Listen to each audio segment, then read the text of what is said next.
আসসালামু আলাইকুম। আমি আজকে ভাজি করব লাল শাক। চলুন শুরু করা যাক।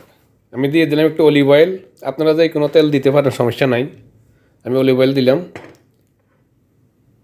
তারপর আমি এখানে নিচে 2টা পেঁয়াজ আর 3টা কাঁচামরিচ আর 3 কোষ রসুন। এবার পেঁয়াজ রসুনগুলোকে আমি একটু হালকা নরম করে নেব। প্রিয় দর্শক, আশা করি রেসিপিটা ভালো লাগলে আমার চ্যানেলটা সাবস্ক্রাইব করে আমার সাথে থাকুন প্লিজ। চ্যানেলটা সাবস্ক্রাইব করার জন্য অনুরোধ রইল। এবার পেঁয়াজ একটু নরম হয়ে গেছে,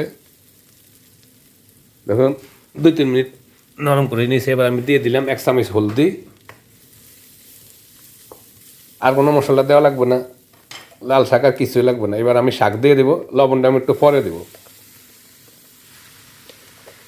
শাকটা পাকাইতে ভাজি করতে বেশি সময় লাগবে না, 5 মিনিটের ভিতরে আপনারা করে নিতে পারবেন অত্যন্ত ঝটফটভাবে, কম সময়ের ভিতরে। আমি ভিডিওটা 2 মিনিটের কম করে নিচে ছোটো করে। এবার একটু নেড়ে দিবেন, লাড়া দিয়ে রাখবেন। ঢাকনা না দিলেও চলবো, ঢাকনা দিলে পানি বাইরে যাবে। এমনি রাখবেন 2-5 মিনিট, এমনিভাবে পাকে নেবেন 5 মিনিটের মতো। চলে আসলাম 5 মিনিট পর, শাক ভাজি হয়ে গেছে। এবার আমি দিয়ে দিব ছোটো চামচের 1 চামচের মতো লবণ। আর কিছু দেওয়া লাগবে না, লাল শাক ভাজি রেডি। আশা করি আপনারা এমনিভাবে কম সময়ে লাল শাক ভাজি করে গরম গরম ভাতের সাথে খাইতে শাকটা খুবই মজা লাগে।